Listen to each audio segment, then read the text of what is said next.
Argent, séduction, meurtre et mensonge. Voilà les 4 mots-clés qui résument cette histoire incroyable. Passer du découvert à millionnaire attire forcément les plus grandes vipères. Il touche 17 millions, du jour au lendemain, la nouvelle se répand, il se fait approcher par une séductrice inconnue et peu de temps après, il disparaît, mais son argent reste. Une histoire qui va beaucoup nous apprendre sur l'argent et les relations. Lui, c'est Abraham Shakespeare, un mec qui vient d'un quartier ultra défavorisé, Lakeland, en Floride, aux États-Unis. Abraham a arrêté l'école en 7e année. La 7e année, c'est l'équivalent de la classe de 5e en France au collège. C'est un mec qui a de grandes lacunes en écriture, en lecture, en orthographe et en grammaire, comme on dit ici. Un jour, il est dans une station essence avec un ami à lui et il demande à son ami de lui acheter 2 tickets de loterie. Il n'avait que 5 dollars sur lui et il donne donc 2 dollars à son ami pour 2 tickets de loterie. Il gratte les tickets et là, d'un coup, il a le souffle coupé. Il vient tout simplement de gagner le jackpot. 30 millions de dollars d'un coup. Incroyable. Il décide de garder 17 millions sur les 30 et de commencer une nouvelle vie avec une nouvelle maison, de nouvelles rencontres et bien sûr, de nouveaux problèmes. Dans ce coaching Yaya, je vais t'emmener progressivement dans une réflexion très importante sur l'argent et les fréquentations, les relations. Ce coaching se déroulera en 5 étapes, 5 leçons que je vais tirer de l'histoire incroyable d'Abraham Shakespeare. Alors, accroche-toi, abonne-toi et surtout, régale-toi. Première leçon, tu possèdes ce que tu possèdes pour le partager. On est dans une station-service et l'ami d'Abraham, Michael Ford, descend pour aller faire des achats. Il demande à Abraham s'il veut du soda.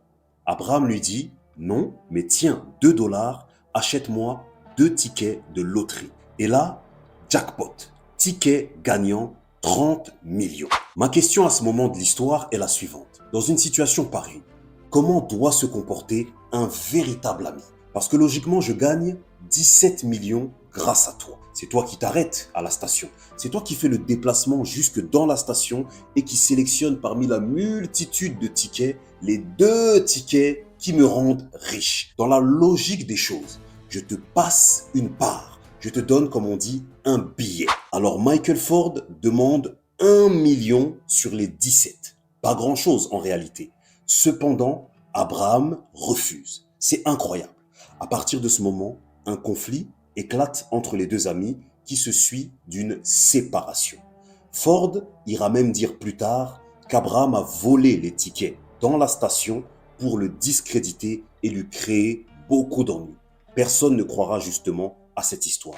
Tout cela pour te dire ceci. Quand la vie t'ouvre une porte, t'offre une bénédiction, un cadeau du ciel, c'est toujours pour transmettre, partager, distribuer. Je m'explique. Si tu as un talent, tu le possèdes pour le partager afin qu'il fasse du bien à grande échelle. Si tu as de l'argent, eh bien, tu possèdes cet argent pour le partager afin qu'il fasse du bien à plus grande échelle. Si tu as une facilité dans un domaine quelconque, tu possèdes cette facilité, cette aptitude pour aider ceux qui ont des difficultés dans le même domaine. Tu n'es pas propriétaire, tu es gestionnaire de tout ce que tu possèdes. Et si tu utilises mal ce que la vie t'a donné généreusement, prends garde, parce qu'elle peut tout te retirer du jour au lendemain brutalement. Mémorise. Deuxième leçon, l'évolution attire les mauvaises fréquentations. Abraham gagne 17 millions et l'une des premières décisions qu'il prend, c'est de quitter Lakeland, son quartier défavorisé, pour acheter une maison à 1 million de dollars dans une communauté fermée, une résidence. C'est normal, j'aurais fait pareil. Un progrès doit entraîner d'autres progrès pour créer un cercle de progrès qui t'emmène toujours de victoire en victoire. Si tu rencontres la femme de tes rêves, celle avec qui tu veux te marier, faire le restant de ta vie et fonder ta famille. Il est complètement normal que parallèlement à ça, tu déconnectes d'autres relations néfastes et toxiques pour ta nouvelle rencontre. Tu vas déconnecter par exemple des amis qui chaque week-end t'emmènent en sortie et te présentent des filles. Parce que tu veux créer un cercle protecteur pour ta nouvelle rencontre. Retiens bien ce principe. Dans cette même période, Abraham est approché par une femme très séduisante et charismatique, Didi Moore. Et c'est elle qui va tout faire basculer dans l'affaire. Pour entrer dans le cercle proche d'Abraham, elle prétend vouloir écrire un livre sur son histoire. Sauf qu'elle n'a aucun passif d'écrivaine. Bien au contraire, elle traîne des casseroles, elle a été virée de son ancien emploi pour fraude et elle est lourdement endettée. Mais ça, Abraham ne le sait pas et il lui fait toute confiance. Ça pose une question très importante sur la confiance. Le grand défi de la confiance, c'est toujours le même. Savoir qui en est digne et qui n'en est pas digne. Malheureusement, tant qu'on ne saura pas lire dans les cœurs, on ne pourra jamais avoir une réponse définitive à cette question. Cependant, j'ai un conseil précieux qui peut t'aider dans ce domaine. Sois très prudent, pour ne pas dire méfiant, avec ceux qui apparaissent après tes victoires. Peu importe le domaine, ceux qui te portent de l'intérêt après tes victoires doivent exciter ta prudence, bien plus que ceux qui sont là depuis toujours. Mémorise. Troisième leçon, l'argent ne fait pas le bonheur, surtout si tu ne sais pas dire non. J'aurais mieux fait d'être fauché. Je pensais que ces gens étaient mes amis alors qu'ils ne s'intéressaient qu'à mon argent. Voici 2 paroles d'Abraham à son frère. On voit qu'à un moment, il n'en peut plus. Parce que tout le monde le sollicite pour de l'argent. La famille, les amis et même des inconnus. Et lui ne sait pas refuser.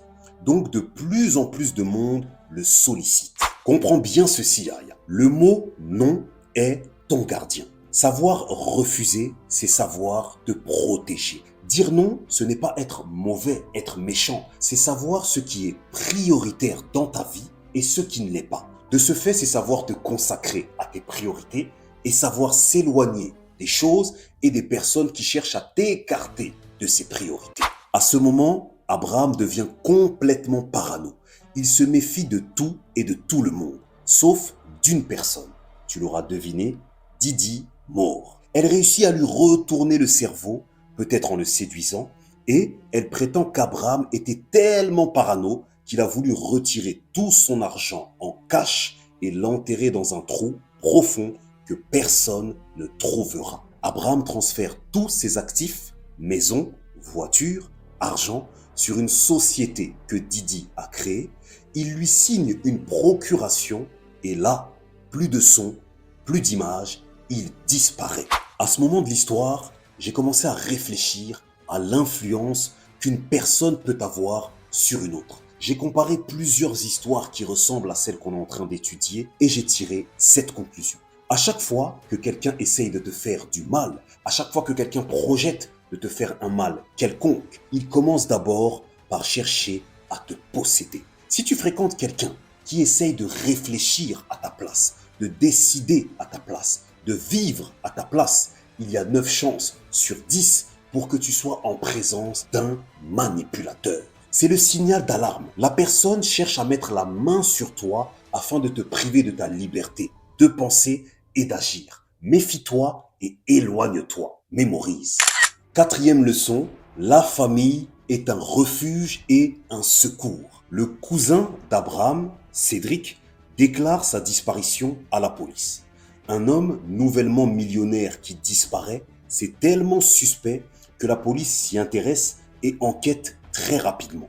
Au fur et à mesure de l'enquête, des choses de plus en plus louches font surface. La maman d'Abraham, par exemple, elle dit recevoir des SMS de son fils qui lui confirment, dans un bon français, je dirais plutôt dans un bon anglais, qu'il va bien.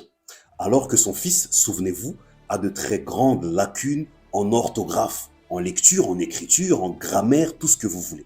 Pour ne pas dire qu'il ne savait même pas écrire. Plus tard, la maman reçoit un appel téléphonique d'un homme. Cet homme se fait passer pour son propre fils Abraham. Mais l'instinct d'une maman ne trompe pas. Elle sait que ce n'est pas son fils derrière tout ça. Alors je sais Je sais, mais Yaya, que la famille, ce n'est pas toujours le paradis sur terre.